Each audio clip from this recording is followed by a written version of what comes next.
Hello and welcome to Clash of the Dice. I'm James, and this is a series of videos in which I look at an Age of Sigmar model kit in the context of the game Warcry. So by that I mean I'm going to look at which books you'll need in order to use that kit in a game of Warcry, what you actually get in the box, and what fighters you can build from the contents, and then a judgment as to whether or not I think it's good value for money for Warcry.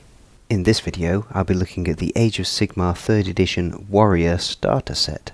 You will obviously need access to a copy of the core rules for Warcry because this is an Age of Sigmar starter set, not a Warcry starter set.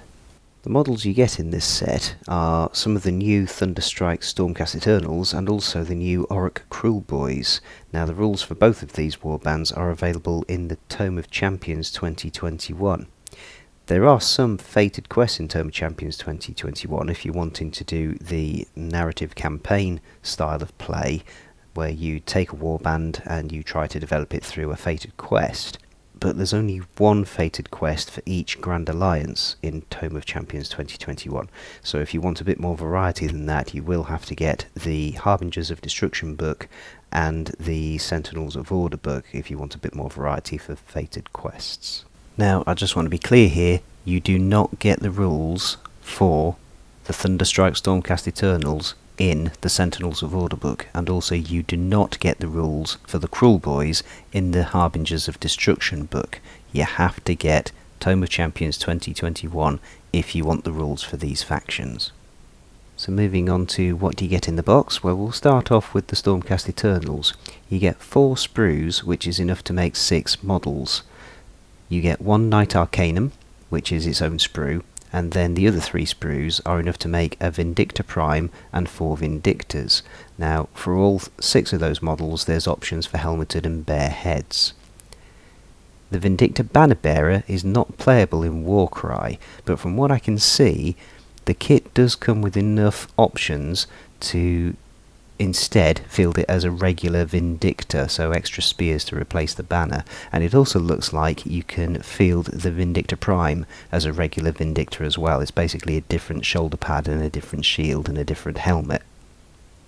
So 2 leader options, the Knight Arcanum, Vindictor Prime, and 4 fighters, which comes to a total of 1010 points.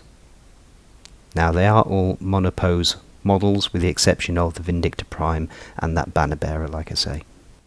Likewise, you get 3 sprues for the Kruleboyz, making a total of 12 models.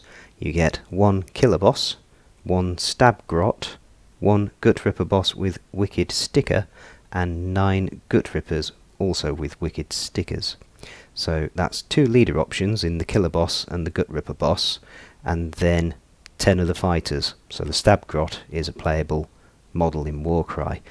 Now again, like the Stormcast, there's no other weapon options. They're monopose models, so yeah, somewhat limited in terms of what you can make, but again, it's still a leader, a champion, and 10 fighters.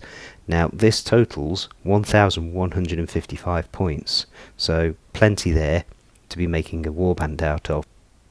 So what do I think of it in terms of general value for money? I think it's really good actually. It's a pretty good starter for the sake that you're getting 2 more warbands, much cheaper than buying the individual units that you actually get in the box. So to buy the Gut Ripper kit alone costs exactly the same, although if you buy the individual Gut Ripper kit, they do come with additional loadout options, whereas the ones you get in the starter set, they're all monopose. So yeah, you do get 2 more warbands relatively cheaply. If you're into Warcry, you probably want to get the Tome of Champions 2021, so in that case you will have the rules for those warbands, without having to buy the Order book or the Destruction book. But as I say, if you want a bit more variety for fated quests, you're best off getting the Sentinels of Order book or the Harbingers of Destruction book as well. The mats you get in this box, they are paper and they're quite glossy, so they're not great, but they are at least the right size for Warcry, so it gives you a few different options in terms of background scenery. So that's the Warrior starter set. I will be looking at the other Age of Sigmar 3rd edition starter sets in other videos, so let me know what you think of these. Do you think they're good value for money? Do you think it's worth getting them for a couple of cheap options? Do you think one of the other starter sets works out better value for money? As I say, we'll be going through the other ones in future videos. But for now, that's me. I think it's good value for money, but let's see how it compares to the others. So thank you very much for watching. Please continue to like, comment and subscribe, and God bless.